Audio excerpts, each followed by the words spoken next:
Goeiemôre almal. 'n Dag na die spanningvolle afwagting vir die tweede veiling. Gereelde kykers en natuurlik almal wat op die veiling was. Heartily welcome to everybody that's anticipating and waiting for the sale report of yesterday.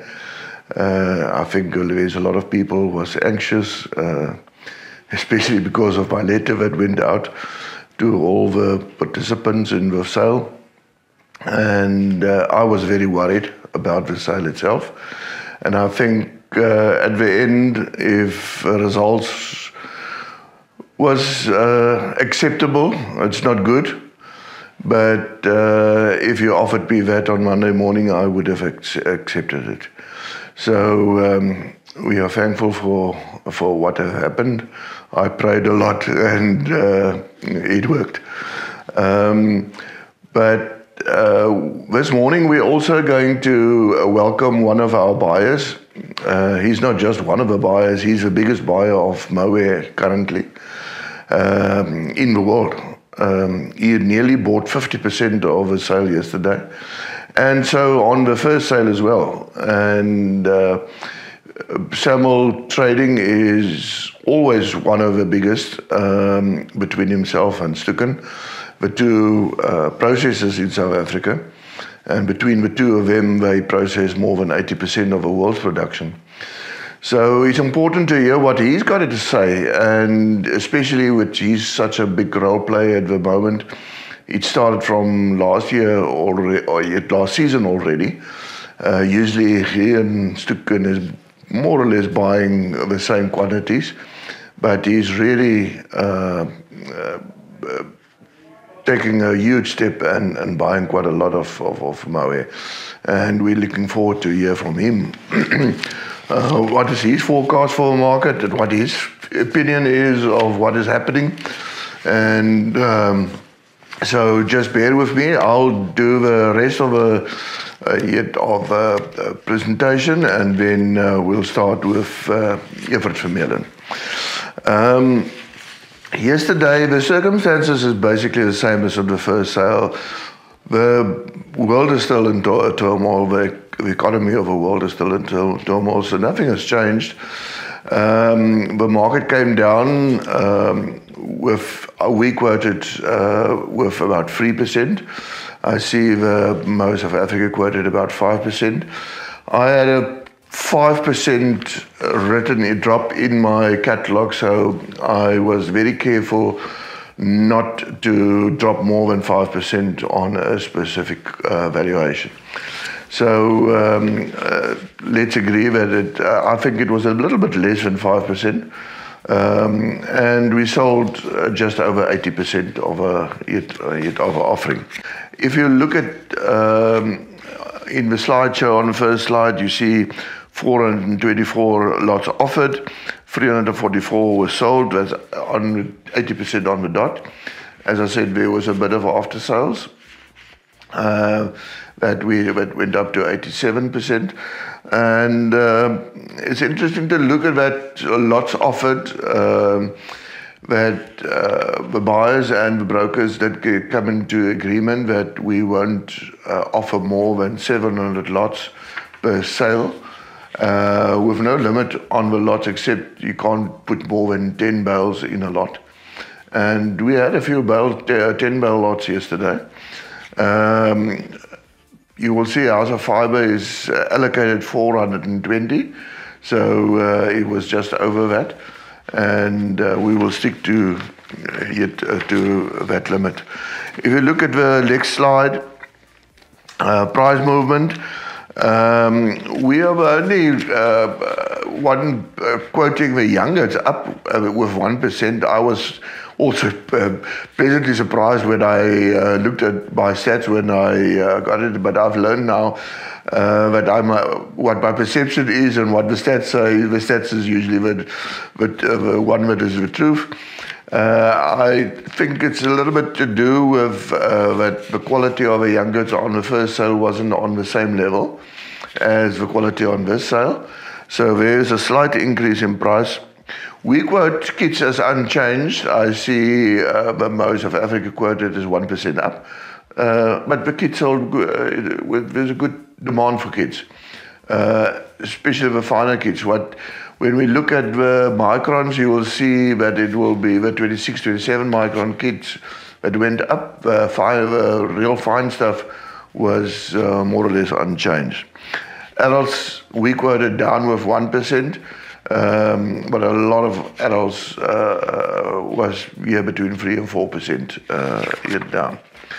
Look at the next slide, and there the worrying thing, if you compare it to the sale a year ago, you'll see there's a 14.5% difference in price.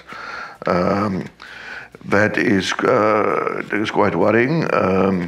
If you look in comparison with the previous sale, we're down about 1% at 343 rand a kilo. You'll see that 343 rand a kilo is the RMS indicator. That is not the non-RMS indicator. The non-RMS indicator is quite well below that. That is just over 300 rand a kilo. If you look at the next slide, you'll see with the exchange rate basically unchanged in comparison with 3 weeks ago. In those 3 weeks, there was a lot of ups and downs. But on yesterday, on the sale itself, basically unchanged. You'll see 0.1% difference. So it didn't play any role at the moment. They don't do much business, so it shouldn't play a role on the sale. If you look at the next slide on the indicator price in dollar terms per kilo, you'll see that we dropped down to $17.91, just under $18. And that shows you that we want to be above $20 and above to have a good income out of Mohair. This is not good, but we're also used to going through this. Hopefully it will recover quickly. Then if you look at the top prices, there Petrus Mars from Wolmaranstad. Geluk Petrus. Ek weet jy het baie moeite gedoen met die bal. Is die eerste keer dat daar uit die Noordweste so 'n prestasie uitkom. R780 'n kilogram. Alhoewel die prys was nie op die veiling nie. Ons het dit agterna, ons het die barrel onverkoop verklaar en agterna die prys gekry.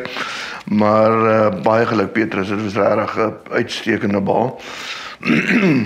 Maar dan ekskuus, in die tweede plek Pierre en Jacobus Leroux. Ons het ook hulle skeersel getrek om deel te wees van die Miyuki vir 2024. Dit begin altyd nou in hierdie huidige winterskeersel en die volgende jaar se somerskeersel wat beoordeel word. Maar dit is mense wat regtig al lankal baie moeite doen. Ek het maar 4 jaar terug hulle skeersel eers begin leer ken, toe House of Fibre begin het. Maar die toewyding wat die mense het is uitstekend en die kwaliteit wat hulle het is uitstekend. En ek is so bly dat hulle die vrugte daarvan gepluk het op R776 vir hulle beste baaltjie klein Mohair van 25 mikron. En dan vir Roffie van der Merwe van Aberdeen ook op R760. Die derde hoogste prys daarvoor ook vir baie mooi dingesbaaltjie. David Skooben het weer die hoogste prys vir 850, is er weer 'n besonderse baal, 24 mikron, B-lengte, superstyl en karakter, baie geluk David. Ding is daar weer vir jou. Maar wat vir my baie interessant was, is die 26, 27 mikron mark, soos ek sê, dit is die klein mokkie mark wat gister gestyg het.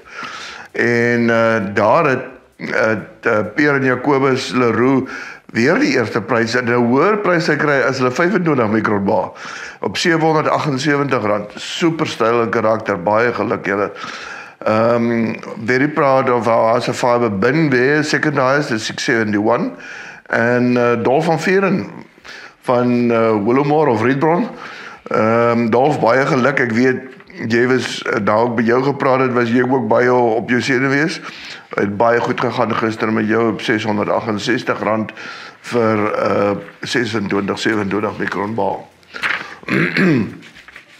Dan jou 28-29 mikron bal, daar weer Dolf eerste en vir hierdie jager daar in die tweede prys op R520 by julle kan maar dit gaan kyk in die in die amptelike verslag. Then the 50-51 micron group, Justin Phillips from Darkenstad, Trenley from Gravenet, and Junior from the Land Boerdery Kranek.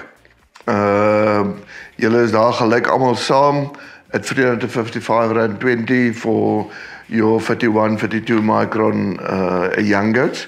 That's an excellent price. The average price for 51 micron was R320, and you guys got R355.20. Our Fibre bidding was in the second and the third price there. Then your 32 microns, there the bins again for die jager again. And 2 liter from Koetsieberg Boerdery Pearson, eigenlijk 2. Jy en CJ op R320 aan die derde plek.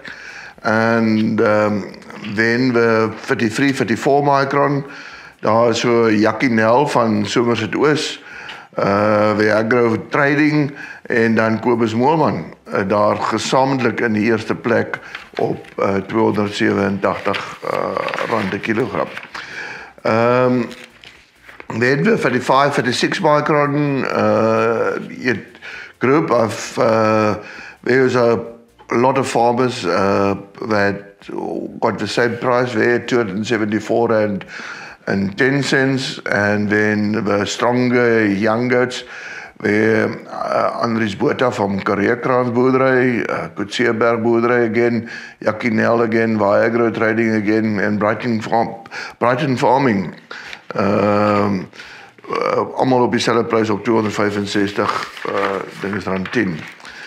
Then, if we look at the buyer statistics, Mosen Falls didn't buy on the previous sale. On the first sale, he bought virtually 20% of the market. Yesterday, 13%. He usually buy between 10 and 15%, so that's his normal quantity that he buy. Hopefully, he will buy more on the next sale. VBC on 2%. But then Samil on 46.86%. So let's basically half of a catalog. Stukken at 32%. Zoetwoele only 1%. We need him back in the market. Alice Konneke at 5%, which is quite a lot more than a normal 3%. And then 14% was either declared not sold or passed in. And so that is from me. On the next catalog will be on the 26th of September. It will be a little bit bigger than this one. And as I mentioned, the fact that we can only offer 700 lots per sale, that means we are going to even out the catalogs, and all the catalogs that's remaining will be big right till the end of the season. My advice, people ask me a lot, if your mower is ready, bring it in. I don't have any so that it can be offered to be sold. If a mower is not sold, we do have a system in the industry, which we are quite fortunate, price support system. I really think that we must make use of it. And you've got an interest-free loan for a year, and I'm sure by then the mower prices will recover, and then you can offer your mower at a good price. So that is all for me. I will immediately after this will have an interview with Evert. God bless and enjoy the rest of the week. En tot ziens allemaal. Het 'n geseënde week. Hallo Evert, baie dankie vir jou tyd wat jy afgestaan het. Ek weet op die dag na die veiling is mens net so besig as die dag met die veiling. Soos ek waardeer wat jy by jou tyd afgestaan het om ons te kom praat. Ons het lanklaas 'n koper gehad. En as dit goed gaan, dan wil niemand regtig weet nie, almal vat net die geld, maar as dit begin swaarder gaan, dan wil ons weet wat in die mark aangaan en daar's nie 'n persoon beter as jy nie. Ek het jou voorgestel. Jy het bykans halfte van ons veiling gekoop. Jy het op die vorige veiling dit ook gedoen en dit het eintlik al in die somerseisoen begin. Soos julle is die grootste kopers van rou bokke in die wêreld. En dit sal vir ons mense wat kyk baie interessant wees om te hoor wat is julle opinie. En ek het my eie redes gehad wat ek vir hulle gesê het, ons het wêreldomstandighede en ekonomie en goed te bespreek, maar graag van jou af, wat gaan in die mark aan? Môre Pierre en môre ook aan almal daar buite. Dankie vir die geleentheid om bietjie te kan gesels en net so bietjie terugvoer te gee van ons kant af ook. Die mark daar buite op die oomblik, ek dink mens moet maar gaan kyk na die verskillende segmente. Op hierdie stadium, hierdie spesifieke tydstip van die jaar is China ongelooflik belangrik. Omdat die Italianers nou maar eers terugkom van vakansie af en dit is gewoonlik maar 'n stil periode in Italië is. So ons is redelik afhanklik van China in hierdie periode, Junie, Julie, Augustus spesifiek. En ongelukkig was die Chinese mark baie stil oor hierdie periode. Daar blyk 'n verbruiksprobleem te wees in China. Daar was redelik optimisme in die begin van die jaar, maar daai optimisme het redelik weggekwyn aan die verbruik kant. So ons sien nie die tipe van bestellings wat ons normaalweg sou verwag het hierdie tyd van die jaar, spesifiek met betrekking tot die sterker mikrons nie. Ek wil graag hierso inkom en vir wat my bekommer is die situasie. Ek het die idee dat die Chinese ekonomie in die moeilikheid is en dit is nie 'n ding wat dalk gou gaan draai nie. Want dit is nie 'n ding wat oornag regkom nie. 'n Jaar terug het ons al dieselfde probleem gehad, maar toe het ons geweet dit is COVID wat die probleem is en dat daar redelik aanvraag is, maar dit is onmoontlik om die bokke daar te kry. Nou is dit meer van 'n ekonomiese probleem en dit bekommer my, want as ek met die mense wat beter weet as ek praat, en hulle praat almal van dit gaan 'n 18 maande periode wees voor die Chinese ekonomie gaan begin herstel. Het julle miskien enige insig meer rondom dit? Ja, Pierre, ek dink in China is dit belangrik om ook te kyk na sentiment. Daar is handelaars wat koop wanneer hulle voel dit is 'n goeie periode om te koop. En op die stadium lyk dit nie of daar genoeg aptyd is vir risiko nie.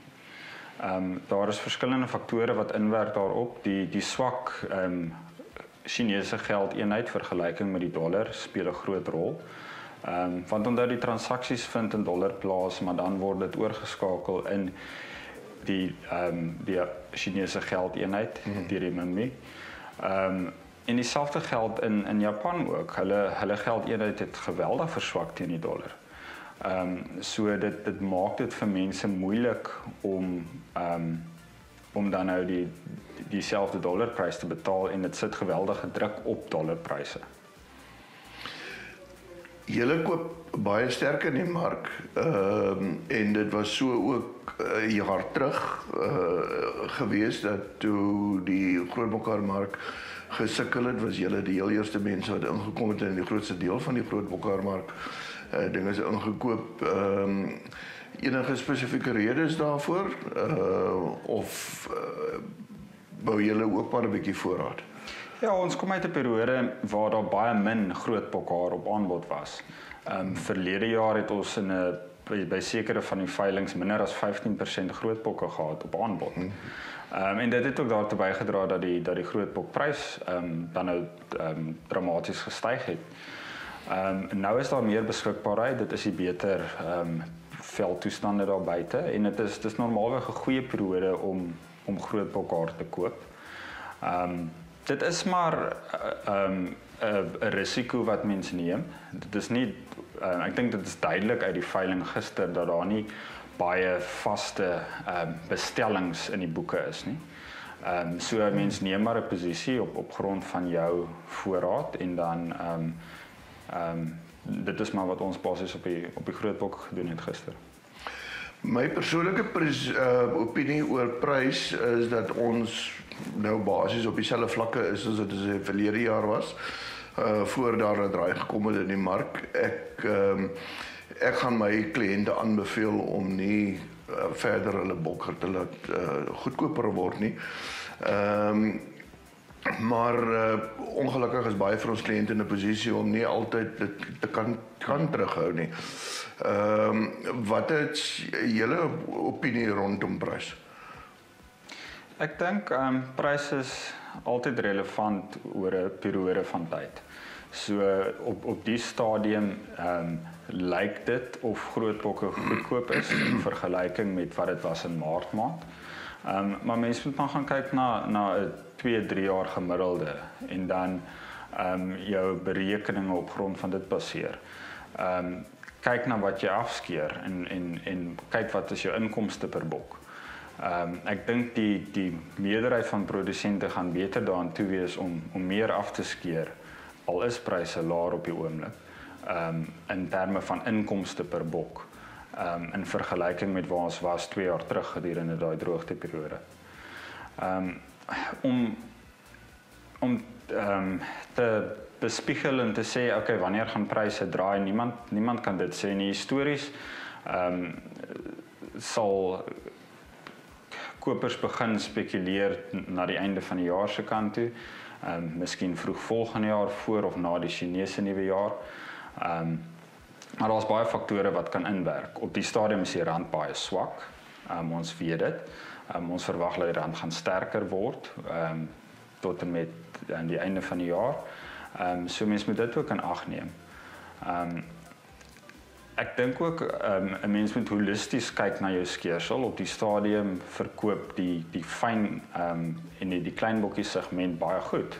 Gister het ons eintlik 'n styging gesien in van die klein bokkie haar. So kyk na die positiewe, kyk ook daar waar en dan neem maar 'n holistiese besluit in terme van jou kontantvloei en wanneer jy dan nou die inkomste benodig. Jy het so even aangeraak aan die toekoms. Ek weet dit is 'n baie onregverdige vraag, maar dis 'n vraag wat ek elke dag kry.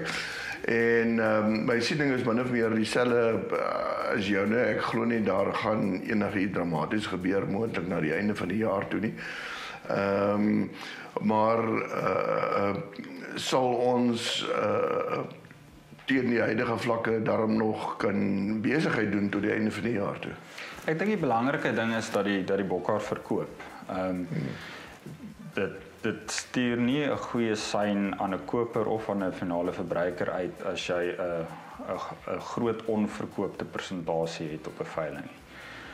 Ja, daar is prysondersteuningsmeganismes in plek en ek dink dit is belangrik dat produsente daarvan gebruik maak sou pryse tot op daai vlak kom. Maar dit is 'n besluit wat elke produsent op sy eie moet neem in konsultasie met die makelaar. Pryse op die stadium is nog baie hoër as wat vloerpryse is. In die huidige omstandighede glo ek nie ons sal vinnig daarby uitkom nie. So ek glo dat 'n ou moet maar jou berekeninge maak in ag genome dat daar nie 'n dramatiese verbetering gaan wees in die huidige seisoen nie.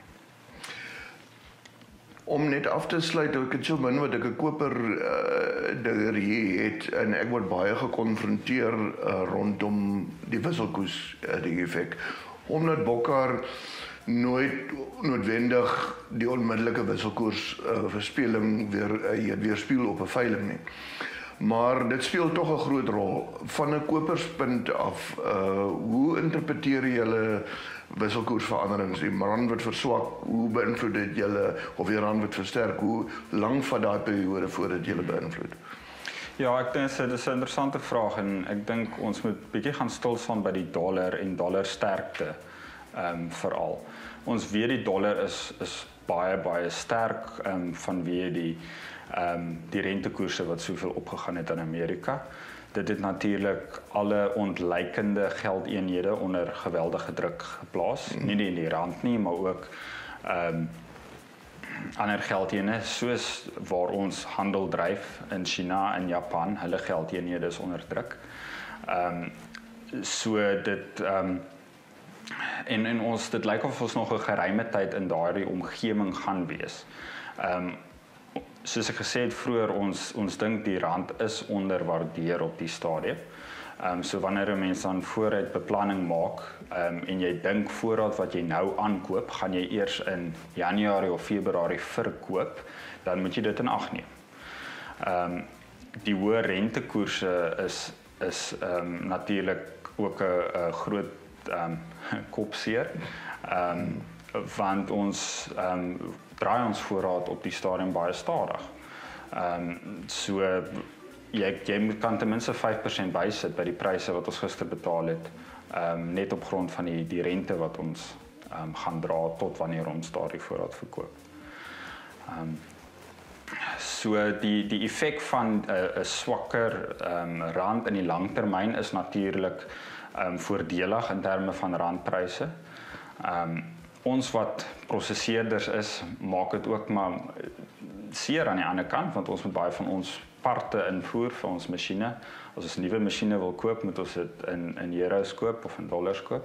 So vir jou kapitaalinvestering werk dit nou weer teenoorgestelde. Sê vir my, baie mense weet dit nie, baie boere weet dit, Samil's hoofaandeelhouers sit nie in Suid-Afrika nie. Hoe is hulle siening oor die bokkarbedryf en hoe gaan dit 'n bietjie volgens julle in die ander veselbedrywe? Ja, hulle neem 'n meer holistiese posisie. Hulle is soos julle weet, is hulle baie geïnvesteer in die alpaka bedryf. En in alpaka het hulle maar 'n soortgelyke situasie as in bokkar. Waar daar sekere segmente is van die mark wat baie goed doen, terwyl 'n groot segment van die mark vraag maar stadig is. So hulle sukkel ook maar om sterker vesel te verkoop op die stadium. Daar is redelike voorraadvlakke in China veral. Maar hulle prysvlakke waarop hulle werk is baie goedkoper as bokkar. So ek dink 'n mens moet dit maar altyd in perspektief sien. Bokkar is 'n unieke vesel, dit is 'n nismark. Dit is die produksie is baie kleiner.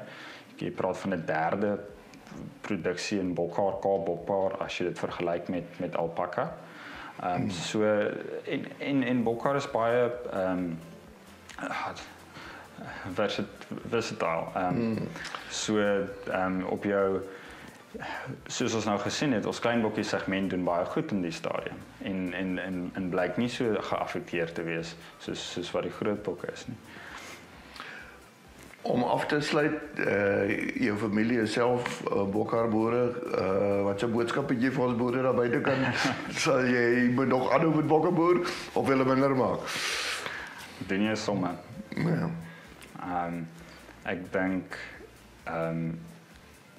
Ek dink die ouens wat in die bedryf is en al 'n geruime tyd in die bedryf is gewoond aan die fluktuasie wat 'n mens beleef in terme van prys, wat jy beleef in terme van produksie. Op die stadium is die fokus natuurlik op reproduksie, wat steeds die belangrikste ding is op 'n plaas. So fokus aandag op reproduksie in die periode waar dit regtig belangrik is. Produseer die beste kwaliteit wat jy moontlik kan produseer. Ek dink ons het gister weer gesien al die goeie kwaliteit bokkar is verkoop gister. Die bokkar wat nie verkoop is nie, het of 'n fout gehad of dit is gemiddelde kwaliteit. So gewoonlik in 'n mark wat sukkel, verkoop goeie kwaliteit nog steeds. So ja, ek dink dit is maar die belangrikste. Ja, baie dankie Evert vir jou tyd en dankie vir ons mense wat gekyk het en geduldig elke keer wag vir ons uitsending en dankie ook vir die terugvoering wat jy vir ons gee. Alle sterkte en totsiens. Dankie Pierre.